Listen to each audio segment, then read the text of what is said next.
Some of the things the federal government tells you in the case of emergency is you're going to need food, water, shelter, and a good radio. So I went out and bought a good radio. After a while I realized this good radio, even though it was like top of the line, could not pick up very much. It picked up the standard AM band, the FM band, and then it could pick up from 30 megahertz on down for some of the shortwave. Well, as it turns out, there is a whole lot more out there that this just could not pick up. So I started looking into the SDR, software-defined radios.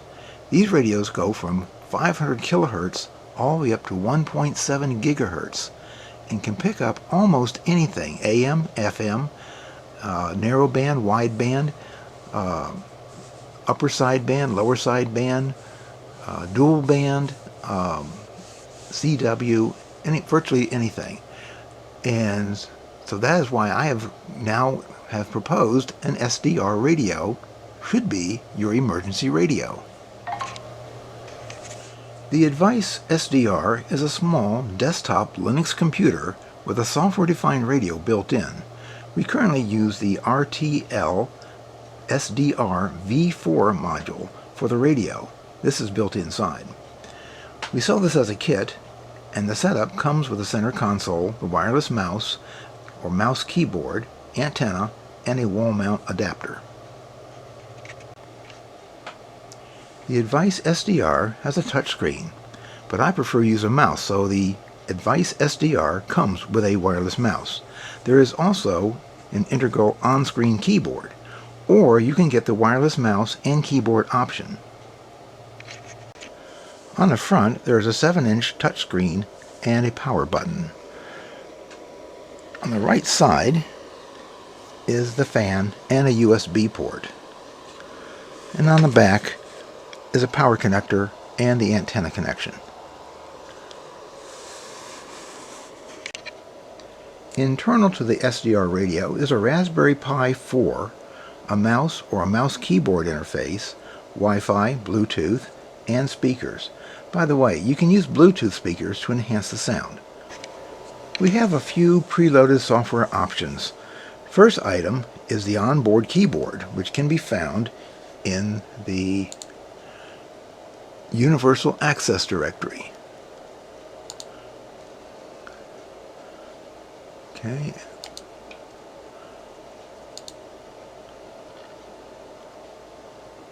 Now, like I said, I like to use the mouse, but this is a way to enter passwords and things like that. This also can be set up to come on whenever there's a key entry requirement.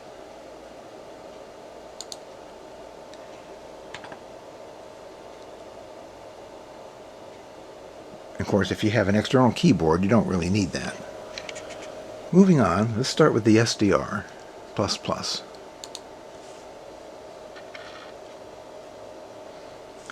The first thing you need to do is enable it.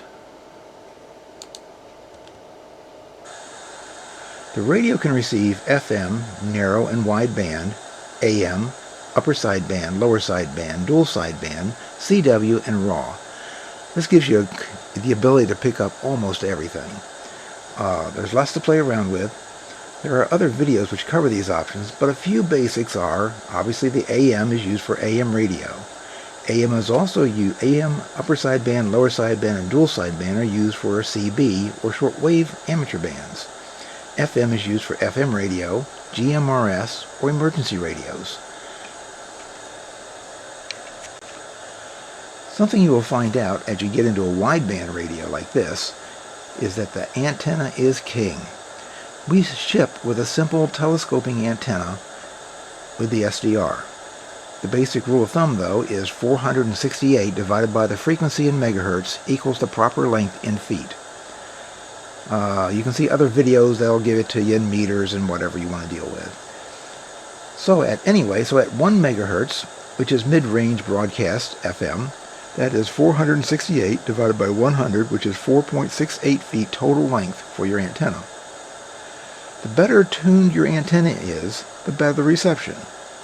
You will want to try different antennas both inside and outside. I usually start out with wideband FM with one of my local stations just to make sure everything is working all right. Wideband FM.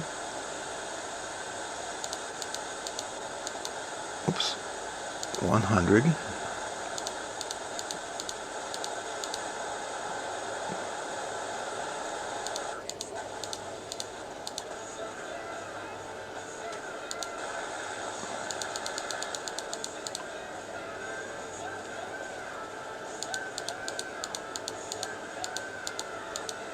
Now, this is station 100.7 FM, which is one of our local stations.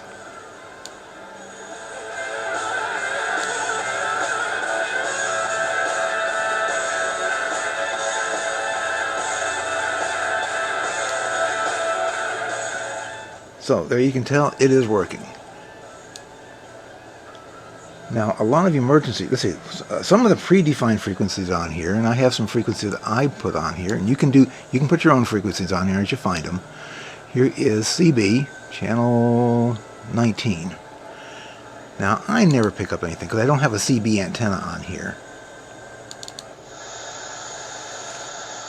But you can see the CB range, and we can expand upon that.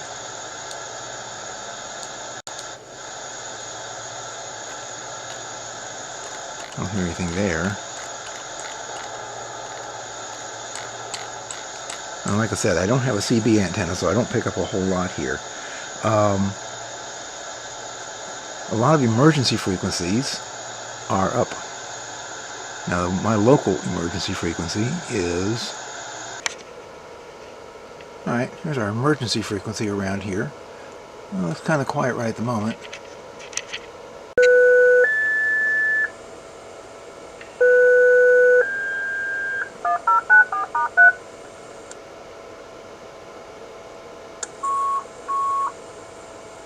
Medical alarm 916, medic 37, first responder 9 alert, pager first and 1604 Volunteer Road, please Waterback Road and Horseshoe Bend Road.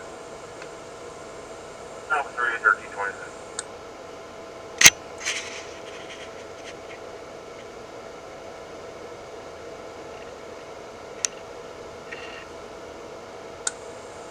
Medic 37. Medic 37, Alpha 3.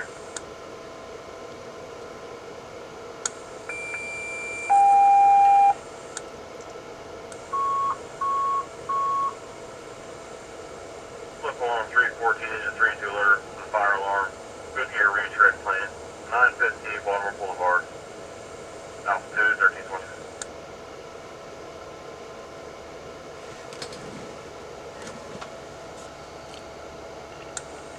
Engine 322.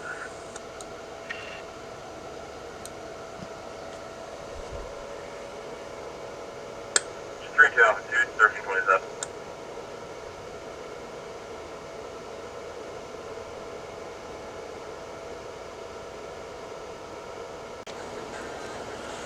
Okay, let's take a look at the GMRS range up here.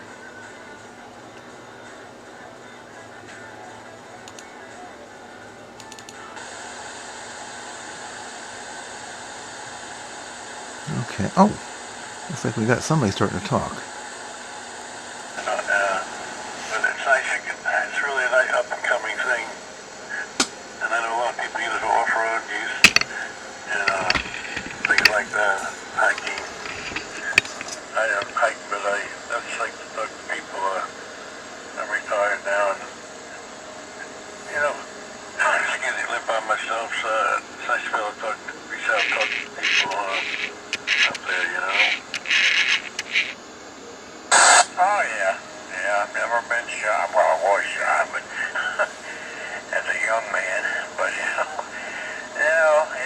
pretty interesting and it's neat when you can talk through the air with something that you privately own, and you put, you didn't make the radio, but you had to hook up the antenna and get it working right, either in the vehicle or your home, and it gives you something to do. Yeah, I've been retired since 2008. Yeah, that's a pretty long time. I retired in 2014, a government job, and I can't believe it's 10 years already.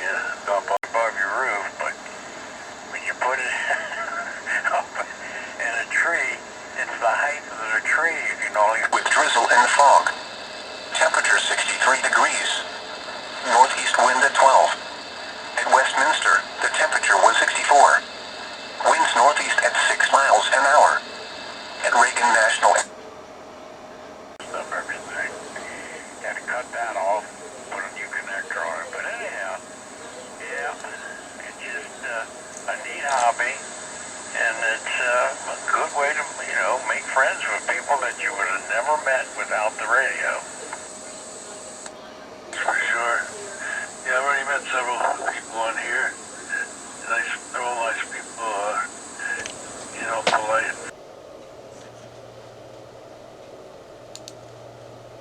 An interesting frequency I like to play around with is 1.09 gigahertz. Now this is the radio frequency for the telemetry coming off of aircraft. As you can see, that little bump right there, that is telemetry coming off of the aircraft. Now we can't hear it because it's all digital. However, we can leave that program. We can go into this program called Dump 1090, which is included on the system, and you can see all the aircraft information coming in. The Delta Airlines, LAS, LAK. There's a Southwest Airlines, and quite often you'll also see usually flying the slower speeds. Like here's this guy down here flying 98 miles an hour, little Piper Cubs. A lot of times you can actually walk outside and you can find them up in the air. They have transponders on them too. Now of course this has a browser on board, so you can go in and go out to Flight Radar. I'm just a little bit north of Washington, D.C.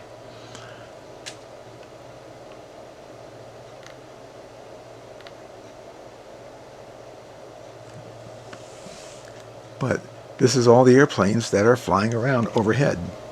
Now this does have a full browser on here. Works with the keyboard, works with the mouse. Let's just take a quick look and see what we can find on YouTube. You could check your email. You can. I haven't tried Skype on here yet, but I think you could probably run Skype. I have to find out if there's a Linux version of Skype.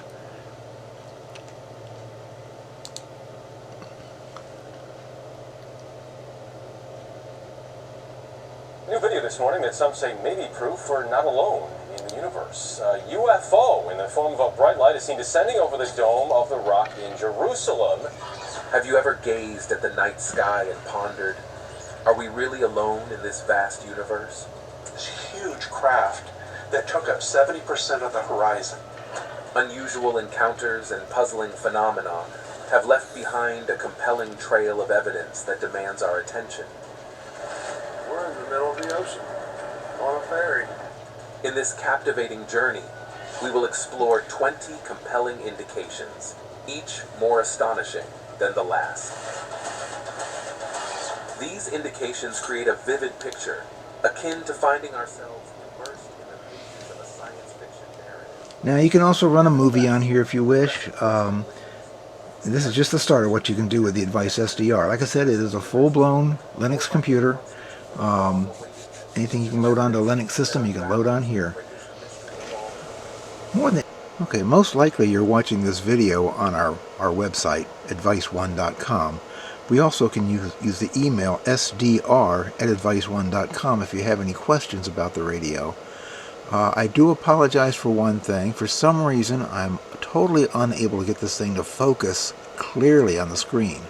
The screen is crystal clear, and I don't know why the camera and the screen don't agree. At some point, maybe we'll get it figured out and we'll reshoot everything. Maybe I'll get somebody in here, a videographer in here, somebody who knows what they're doing. Anyway, thank you very much for watching. Bye.